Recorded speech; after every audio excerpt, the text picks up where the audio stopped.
Saya nggak merasa saya tua kok. Ya, jadi gini Mas, itu ya tadi share pengalaman aja ya gitu. Jadi memang mencari ilmu bisa di mana aja ya, seperti Mas Jujun tadi di Jawa Timur meskipun dari Jawa Barat gitu kan. Di sana Mas Jujun kerja apa enggak? Enggak ya, berarti cuma mondok sama pesantren aja gitu. Mondok sama pesantren, aduh. Mondok sama kuliah. Iya, mondok sama kuliah gitu ya. Iya. Terus kalau misalkan ini kan jauh dari orang tua, tapi ketika kehabisan bekal itu nggak ada inisiatif kerja atau gimana gitu? Kalau keinginan sih dulu ada, kerja itu ada. Maksudnya ketika ya kan biasalah santri kadang di akhir bulan, kadang pertengahan bulan, awal bulan sama aja ya. Sama aja. Tapi kadang ya kan di dalam pondok pesantren itu ada banyak orang kan. Di sana kan nanti terjalin pertemanan. Iya. Ya kayak gitu. Jadi kadang kalau langsung habis kadang nggak langsung minta juga. Kadang ada malunya juga kalau bukan waktunya minta. Gitu. Jadi kalau waktunya minta itu misalkan udah habis sebelum waktunya gitu. Iya. Itu solusinya ya barangkali ada santri gitu kan yang nonton. Itu kira-kira gimana, maksudnya kalau perasaan lo pasti sama lah. Kehabisan bekal gitu kan, kehabisan bekal belum waktunya minta gitu, udah habis aduh gimana gitu. Alhamdulillahnya di sana saya ngerasa alhamdulillah itu selama merantau di Jombang itu saya dipertemukan dengan orang-orang baik gitu. Orang-orang baik. Iya, jadi lingkup saya, pertemanan saya dengan orang-orang kebetulan bertemu dengan mungkin takdir juga ya, bisa dikatakan takdir Gusti Allah. Bertemu dengan orang-orang yang mengenai pertemanan itu kuat banget gitu. Oh, jadi emang solidnya itu dapat gitu. Mengenai pertemanan. Ya, loyalitas pertemanan itu kayak misalkan ada teman yang agak susah itu dibantu. Enggak, maksudnya gini, ini loyalitas pertemanannya itu dalam kategori bisa dipinjam duit apa kasarannya gitu. Cuma kan kalau misalkan langsung itu agak aduh gimana ya saya kira misalkan apa gitu solidaritas gitu, misalkan Mas Jujun kehabisan uang ya emang dibantu, ya udah cuma nih ngasih gitu. Kalau kayak gitu mah ya mungkin semuanya nanti pura-pura habis bekal gitu. Tapi ya alhamdulillah juga dipertemukan banyak juga yang kayak gitu. Jadi orang emang ada gitu ada jadi ngasih uang kayak cuma-cuma ke teman itu. Kan semakin banyak orang kan kita semakin banyak melihat karakter orang. Jadi di sana kita juga bisa belajar mana yang kita mau ambil gitu ilmunya. Kadang macam-macam pertemanan juga yang saya rasakan di sana itu, ada yang loss misalkan nggak ada uang rokok apa kek semua. Kadang yang ada yang ya sama aja sih mungkin di sini juga banyak yang kayak gitu kan, ada yang loss, ada yang agak susah ini, kok nggak cair ini kan gitu, agak ngirit gitu. Tapi bagus kan untuk mencoba untuk memanage uangnya gitu kan ya. Kalau niatnya seperti itu ya sih bagus, tapi kalau misalkan karakternya mendit ya nggak harus juga gitu kan. Karena hidup bersosial juga gitu kan. Hidup jadi bersosial. emang harus membantu mungkin. Jadi berarti selama di sana itu alhamdulillah gitu ya Mas Jujun itu, kalau dari yang saya baca itu berarti ketika kesusahan dari kehabisan bekal itu emang ada teman-teman yang solid lah ya, membantu. Alhamdulillah. Tapi kita juga harus perhatian. Ya jangan mau diperhatiin doang loh. Ya makanya itu. Batu. Mentang-mentang dienakin terus ya. Malah dilosin dienakin terus kan. Nanti aja lah. Ya kan tetap kalau misalkan kita ada rezeki juga, lihat teman ya kita kasih juga. Ya jadi saling membantu. Saling membantu lah, saling membantu. Bukan cuma membantu, tapi saling membantu. Ya kalau kata santri di Sabilun aja mah ada gitu. Jadi kata mutiaranya tuh bagus. Gimana? Pengen tahu gak? Ingat, setiap doa itu akan balik deui. Oh iya benar. Ngerti gak? Ya paham, orang Sunda kok. Setiap doa akan balik deui. Ya Iya seperti itu. Gimana? Ya kita mendoakan orang, secara nggak langsung kita mendoakan diri sendiri. Kayak gitu. Jadi emang waktu itu teh saya mendengar itu teh ketawa gitu. Ketawanya teh bukan karena perkataannya setiap doa itu akan balik deh, bukan. Ketawanya teh anjir, ini orang kok bisa sampai kepikiran kata-kata seperti itu gitu iya, kan. iya. Maksudnya kan kita tahu kalau setiap doa itu pasti akan ada feedback ke kitanya. Kita mendoakan baik ke orang lain, ya otomatis sama aja seperti tadi kan, seperti Mas Jujun katakan itu sama aja kita mendoakan baik kepada kita. Diri sendiri. Iya, kepada diri sendiri gitu. Tapi dikemas dengan cara setiap doa itu akan balik deh. Ya maksud kita kan, saya pahamnya tuh yang balik deh itu yang kembali lagi itu kan orang yang pergi gitu kan. Tapi itu hadis atau apa ya? Ya nggak tahu, saya lupa itu. Pokoknya ada seperti itu. Ya saya berharap apa yang didapatkan dari sana itu dari Jawa Timur itu dari Jombang ya. Iya dari Jombang. Dari Jombang itu nanti bisa diterapin atau bisa direalisasikan lah di pesantren gitu di Sabilun Najah. Apa yang mau diterapin ya? Ya seenggaknya cekatan mengajarnya gitu. Jadi tapi emang saya lihat sih bukan ke haliah kitab kuningnya sih ini asli nggak ada muka-muka kitabnya ya. Tapi ya saya nggak tahu kan, saya cuma melihat lahirnya aja. Tapi nggak tahu isi otaknya ya, mungkin tafsir juga ada di sana. Apa ya? Gitu. Isi kotaknya apa, tidur terus sih. Kalau masalah dulu itu kata ada makalah yang menyebutkan katanya laisa muhibbul waton man la yakhruju anil haiton. Jadi orang yang keluar itu bukan orang yang tidak mencintai. Maksudnya orang yang keluar mencari ilmu itu bukan berarti tidak cinta kepada yang tempat awalnya. Gitu. Berarti itu menandakan bahwasanya itu bukti kecintaannya. Itu bukti kecintaannya karena dia akan membawa nama, secara nggak langsung akan membawa nama. Meskipun nanti dia pergi ke misalkan merantau ke Jawa Timur atau ke Jakarta, itu kan nanti akan pulang lagi untuk mengembangkan yang ada di desanya. Berarti Mas Jujun harus seperti itu. Harusnya, tapi nggak tahu ya. Ya Bismillah aja lah. Bismillah aja. Siap nggak siap ya, masa orang tua ngebiayain gitu. Pulang ke sini los aja udah gitu. Nggak ngapa-ngapain. Aduh ini anak gimana gitu kan. Ya proses mungkin ya, adaptasi juga ya, adaptasi di rumah kan baru berapa hari di rumah? Belum sampai seminggu ya, baru udah ya, tanggal 10 sekarang tanggal berapa? Sekarang tanggal 18 ya, udah seminggu udah seminggu baru semingguan ya. Ya berarti masih panjang lah ya. Ya masih panjang. Tapi siap ya? Ya mau tidak mau sih ya. Dikatakan nggak siap ya harus dihadapi. Enggak, maksudnya gini loh Kak.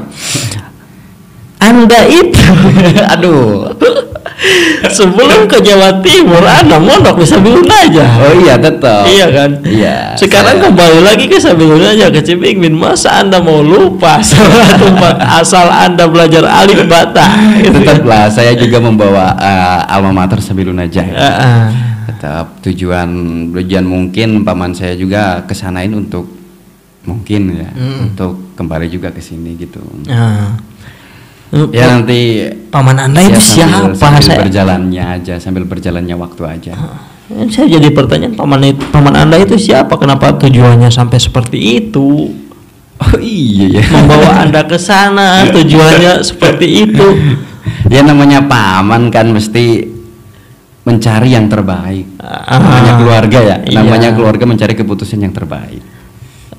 Gini aja. Tadi saya sedang bicara tentang Anda itu dari alumni dari Sabilun Najah yang merantau ke Jombang. Iya kan? Dan saya meminta Anda untuk tidak melupakan Sabilun Najah, mengembangkan apa yang sudah Anda pelajari di Jombang itu di Sabilun Najah. Dan Anda menyambungnya dengan mungkin tujuan paman saya itu seperti itu. Paman Anda dengan Sabilun Najah ini apa? Enggak, bukannya gitu ya. Emang mungkin dari mulai SD juga diajarkan mengenai kalau kacang jangan lupa sama kulitnya. Iya, betul. Nah, betul. Mungkin paman saya juga tahu kalau saya itu berproses di Sabilunajah. Nah, terus saya keluar dan akhirnya ya kamu itu harus sebisa mungkin memberikan apa yang sudah kasarnya mungkin kalau orang mereka berikan. Jadi udah membekali ada feedbacknya gitu loh. Kan dulu saya belajar di sini kan di Sabilunajah, otomatis saya kan diberi ilmu. Jadi awal mula pembekalan itu di Sabilunajah ya? Iya, emang pertama tahu apa namanya? Ya bisa baca Quran, bisa apa kan di Sabilunajah. Bukan bisa baca Quran ya. Sekarang juga Qurannya masih ya intinya mengenal belajar mengenai keagamaan itu pertama ya di Sabilunajah. Di Sabilunajah. Itu iya. Dan berarti sekarang emang sudah emang sudah tertancap di hatinya buat berkiprah di Sabilunajah atau emang karena paksaan paman? Kalau berkiprah ya namanya alumni ya, sebisa mungkin harus bisa membantu kan? Jangan sampai melupakan namanya kemajuan kemajuan suatu organisasi atau lembaga lah. Lembaga itu mungkin bisa dilihat dari beberapa aspek juga. Salah satunya ya selain dari santri yang ada di sana, terus kemudian ada alumni. Ada alumni, selain maksudnya ada kurikulum yang internal itu kan harus bagus. Terus yang paling penting juga itu di sana ada alumni. Iya, jadi memang loyalitas alumni itu perlu ya. Iya. Pengembangan ke depannya. Ya karena memang ada saya tahu gitu ya. Ada satu pesantren yang kalau dilihat dari santrinya sih ya menurut saya lumayan banyak dibandingkan di Sabilunajah itu lumayan banyak.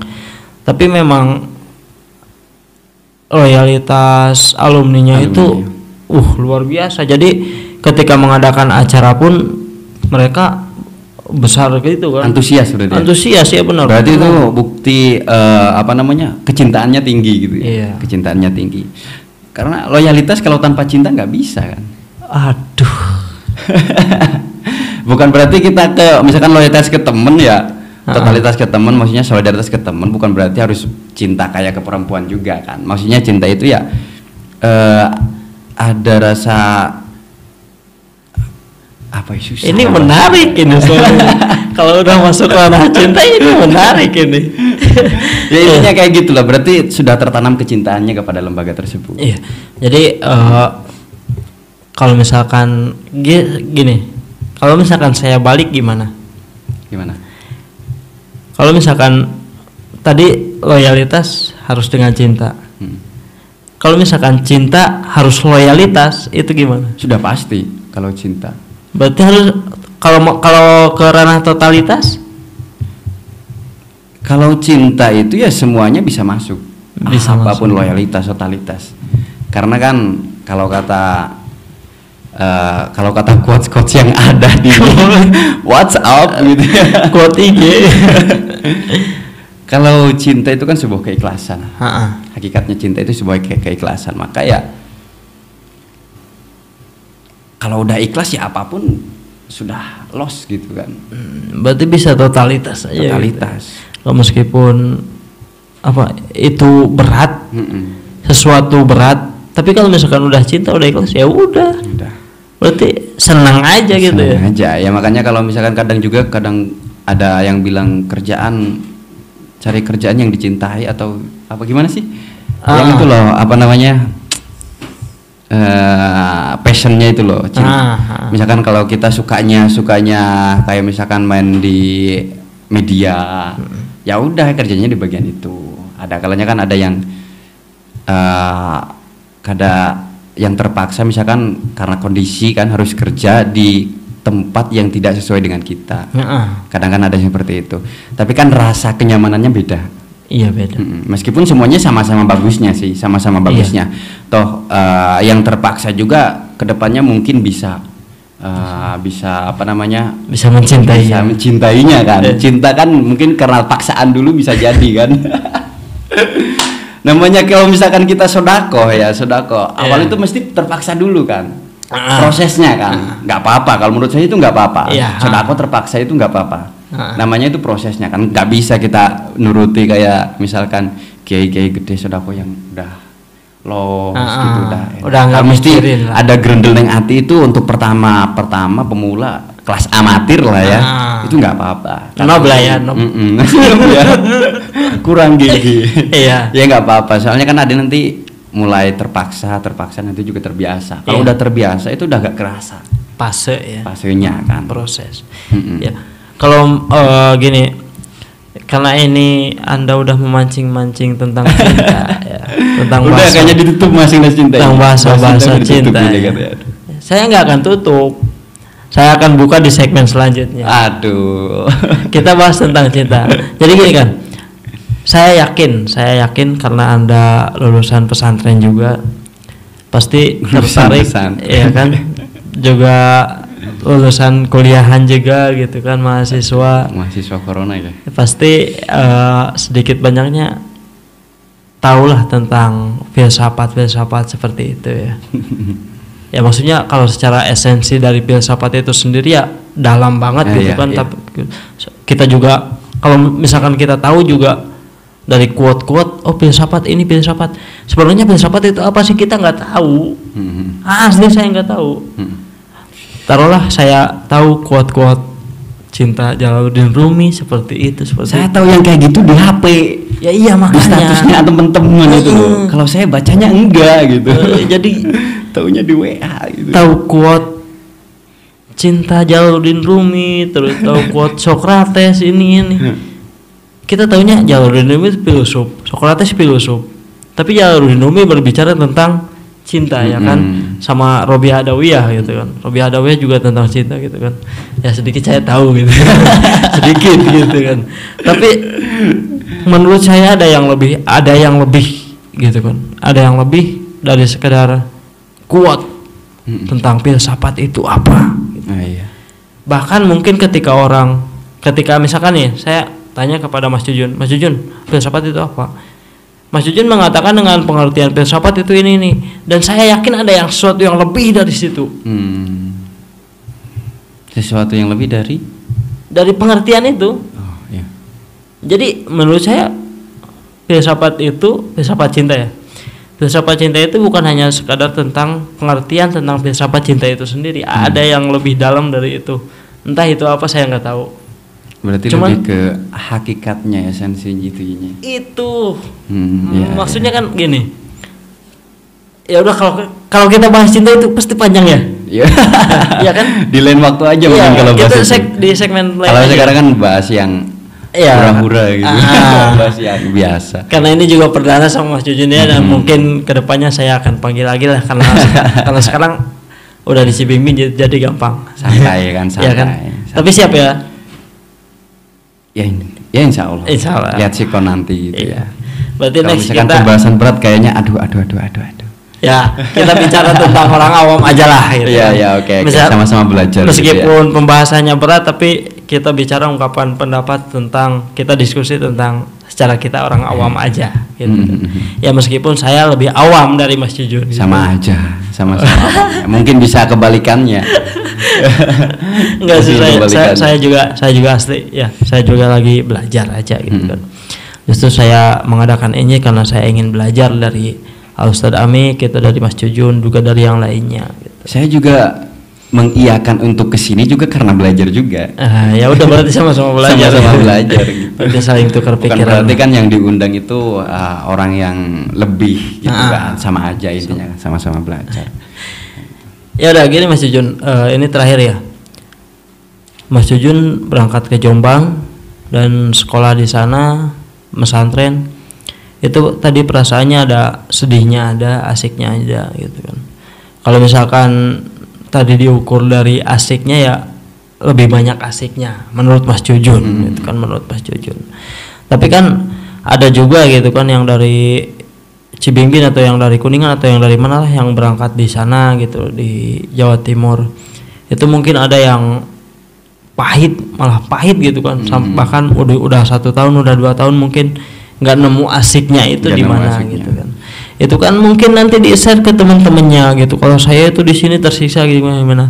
Kalau menurut Mas Jujun sendiri gimana itu? Biar ini juga jadi pesan-pesan buat orang-orang atau teman-teman kita yang memang mau mondok di sana.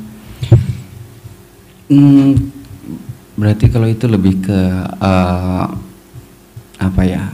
Betahnya gitu ya. Betahnya ya mungkin. Soalnya yang saya rasakannya ya namanya pertama. Kalau dulu tahun pertama ya mesti merasa tersiksanya pasti. Merasa tersiksanya. Ya itu kan dari awalan terpaksa kan. Dari awalan terpaksa. Karena isyarat paman.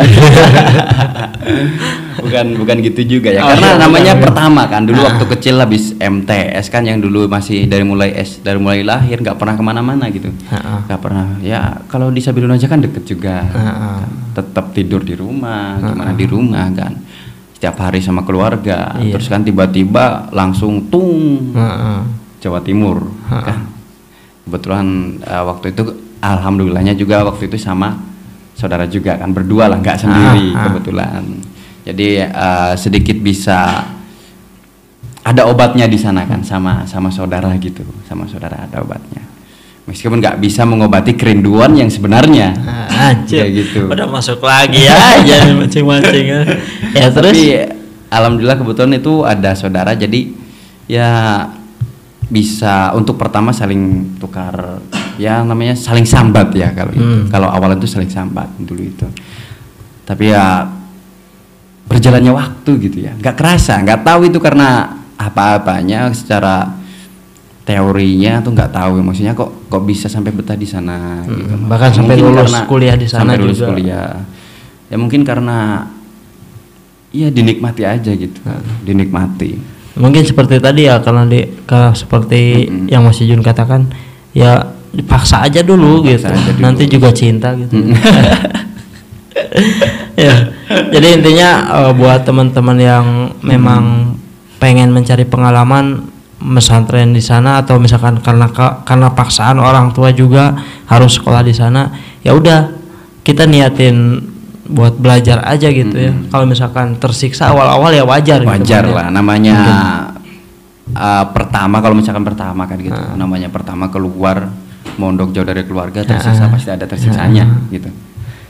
Tapi ya mungkin nanti juga lama-lama betah, jadi nggak usah takut lah ya. Malah sekarang pengen kesana juga gitu, malah jadi candu gitu. Jadi kok Anda mau balik lagi ke sana gitu ya, kok betah. Anda mau balik lagi ke sana. Anda kan masih fase adaptasi di rumah. Oh iya, jadi apa namanya, hatinya masih di Jombang gitu. Ya kayak gitulah. Jangan-jangan ada hati yang tertunda di sana. Biasa kan kalau misalkan dulu nih pengalaman Mas Ipan mungkin. Mas Ipan, aku bisa jawab aja ya. Gak apa-apa. Ipan ya. Ipan dulu bebas sama saya, bebas. Apa namanya? Punya pacar sebelum menikahkan dulu.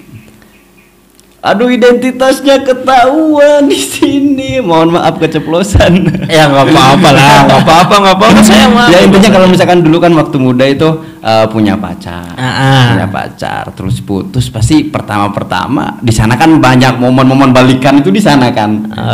Karena nggak bisa nahan rindu yang kayak gitu. Mas Jun punya pacar di sana. Maksudnya ini kalau contohnya pacar, kan kita di Jombang kan dengan Cibingbin kan mungkin bisa dianalogikan seperti itu. Iya. Gitu loh. Bukan jangan bahas itu dah. Takut kebongkar. Ya udah, itu nanti kita bahas selanjutnya aja. Berarti terakhir intinya kalau misalkan mau sekolah, mau pesantren jauh dari rumah juga, itu nggak usah takut ya. Iya, nggak usah takut. Mau ke misalkan yang dari Brebes mau ke Cibingbin, ya nggak usah takut gitu. Pasti intinya nggak seperih yang dipikirkan gitu. Dan nggak sesadis kata-kata orang. Iya, nggak sesadis quotes di WA gitu ya. Katanya penjara suci. Menurut saya nggak setuju sekali kalau misalkan pesantren disebut penjara suci, itu yakin. Toh kita enjoy aja kan. Iya. Gitu. Istilahnya kan identiknya penjara. Penjara itu kan ya sesuatu yang gimana ya? Iya kan. Terkurung banget gitu ya. Terkurung nikmatnya, terkurung apa-apanya kan. Kita terbatas gitu. Enggak tuh. Enggak juga. Enggak tuh. Makanya saya Gimana? Lanjut dulu. Makanya saya ketika ngobrol sama pengurus gitu kan, ada yang ngomong pesantren penjara suci, saya bantah. Pesantren itu bukan penjara suci, pesantren itu bukan penjara, pesantren itu enak. Pesantren itu mungkin ya apa ya, sesuatu yang nikmat. Tempat itu apa ya? Surga ya. Surganya bagi pencari ilmu berarti ya. Iya, bisa seperti itu karena gini Mas Jun, kalau kiai di Tasik gitu ya, saya pernah di Tasik beberapa bulan dan akhirnya saya kabur. Ada itu perlu ditelusuri. Kabur itu kenapa? Apa nggak nikmat juga di sana? Apa nggak cinta? Gitu? Ada sesuatu yang tidak bisa saya ungkapkan. Aduh, angel. Itu saya kabur akhirnya dari sana dan saya ada satu kata yang masih menempel sampai sekarang. Beliau berkata bahwa pesantren itu adalah gambaran kecil dari kehidupan bermasyarakat. Oh iya. Miniatur gitu. Iya, miniatur dari kehidupan bermasyarakat. Awalnya saya nggak ngerti seperti apa. Akhirnya saya balik lagi ke Sabilun aja, dan di sini baru kepikiran, oh seperti ini, oh seperti itu. Jadi memang bentuk masyarakat bermasyarakat, bentuk kecilnya itu emang ada di pesantren karena kita kan di pesantren itu tidak hanya satu genre manusia gitu kan. Banyak sekali genre manusia yang pasti karakter dan sifatnya berbeda-beda. Bagaimana kita menghadapi itu? Bagaimana kita bisa survive di sana? Lebih ke berarti sosialnya gitu. Iya. Jadi memang kan sebagai manusia itu makhluk sosial harus seperti apa? Itu kita belajar bisa di pesantren gitu. Bahkan kalau langsung terjun di masyarakat, kaget nanti. Ya? Menurut saya, misalkan saya nih nggak pesantren, terus langsung terjun di masyarakat. Ya udah, kita hanya mengikuti kultur yang ada. Harus seperti terkurung. Iya, jadi cuma gitu-gitu aja. Tapi kalau misalkan di pesantren itu kan di luar aja gitu. Iya, itu bisa lebih luas lagi karena memang saya belajarnya seperti itu. Iya. Emang kan mesti banyak ininya gitu, banyak yang dipelajari kalau misalkan di pondok, intinya dari perantauan kayak gitu ya. Di perantauan kan kita sering ketemu dengan orang-orang baru gitu. Sering ketemu. Kalau misalkan di pondok pesantren ya tiap tahun nanti ada ajaran baru, ada yang masuk, nanti kita ketemu karakter yang gini lagi. Iya. Nanti ada yang pasti kok ini beda, ini agak ya, beda katanya. Pasti beda itu. Pasti beda. Jadi, ya kan? Jadi ya gitu. Jadi kita miniaturnya mungkin di sana gitu ya, mungkin di sana. Jadi kita lihat bagaimana menyikapi orangnya, itu yang akan dibawa nanti di masyarakat. Kayak gitu. Apakah kita harus saling baku hantam di sana karena kita berbeda? Kan enggak itu kan. Jadi kita mencari solusi untuk kita sendiri, bagaimana agar saya bisa diterima gitu, bagaimana agar orang lain bisa nyaman dengan kita gitu ya. Saya belajarnya di situ. Ya jadi emang di pesantren itu tidak semenakutkan apa yang dipikirkan ya kan. Kalau misalkan ada orang yang bilang, di pesantren mah siksa di pesantren, enggak, asli enggak, asik malah.